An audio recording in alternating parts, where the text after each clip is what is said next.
This is Numa, a digital hub in Paris where facial hair is abundant and ties are non-existent.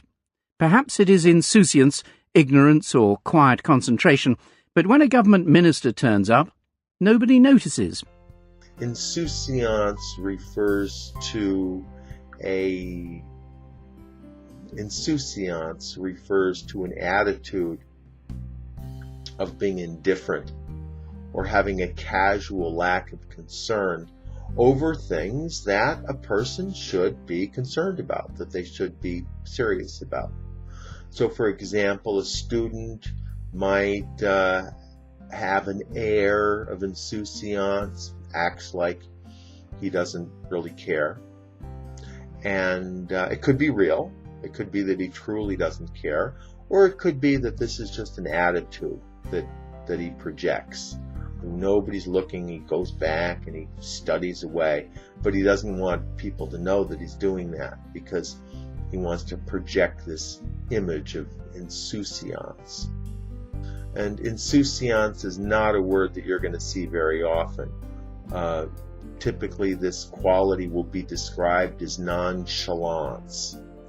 And it can be taken as a positive quality. For example, President Kennedy had this quality, where he acted like he was unconcerned about things that were certainly very important. And people saw his attitude as being cool. And they never really thought that he didn't care. They just thought that he was doing it to project his power in a very calm manner. And then you'll also see this in business negotiations, where one side will act like they don't care. And what they're really trying to do is they're trying to get the other side to just give in. So insouciance is typically an attitude that people adapt or adopt as a way of projecting a certain type of feeling that they want. And it should not be confused with being frivolous, which is being silly. And it should also not be confused with being lackadaisical, which means that somebody is not doing their responsibilities.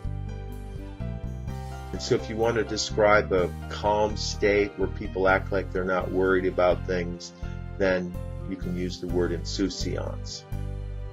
A lot of people think that Obama projects an attitude of insouciance. And what they'll notice is that he uses very calm wording to describe very serious things. People will also notice that diplomats also tend to project an air of insouciance. Putin is another good example of this type of personality.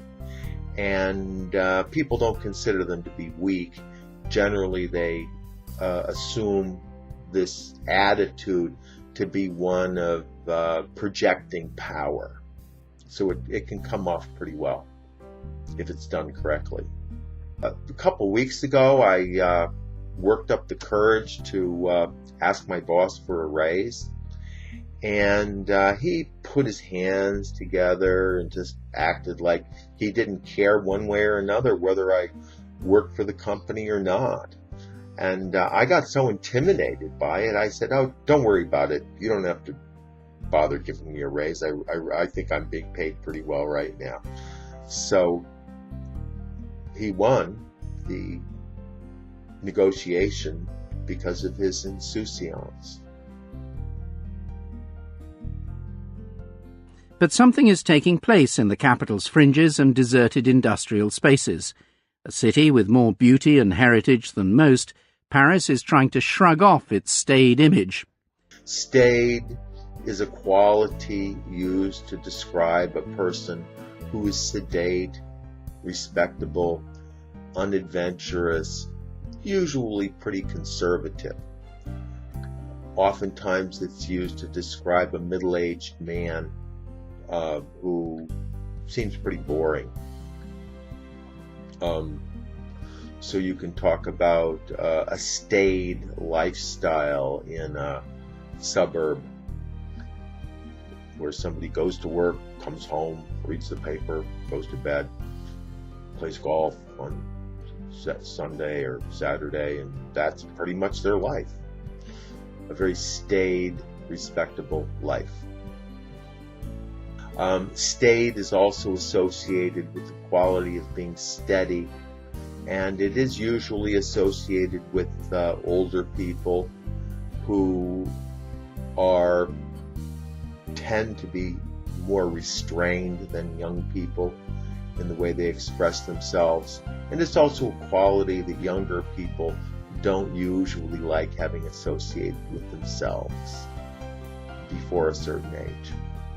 So many people think of staid as being someone who is serious, old-fashioned, and boring.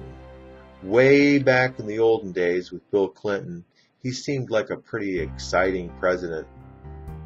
Of course, he was pretty young. He was in his 40s throughout most of his presidency. But now, 20 years later, he comes off as being rather staid, actually, with those glasses perched on his nose, and everything that he says sounding like he thought about it for 10 minutes before he actually said it. Back when I was young, being staid was a quality I definitely did not want to have. But now that I've gotten older, staid doesn't seem so bad. Actually seems pretty good. Back when I was younger, the idea of being staid, sedate, respectable, unadventurous was not such an attractive proposition for me. But now that I've gotten older, being staid is actually pretty attractive. I don't stay out all night drinking. I don't get into fights. I don't do all sorts of crazy things I used to do when I was younger. And I tend to think about things before I do them, which are all positive qualities of being staid, being very steady, not making crazy mistakes, and stick to conservative views, and having life become pretty predictable and pretty enjoyable too. ESL-fullsteamahead.com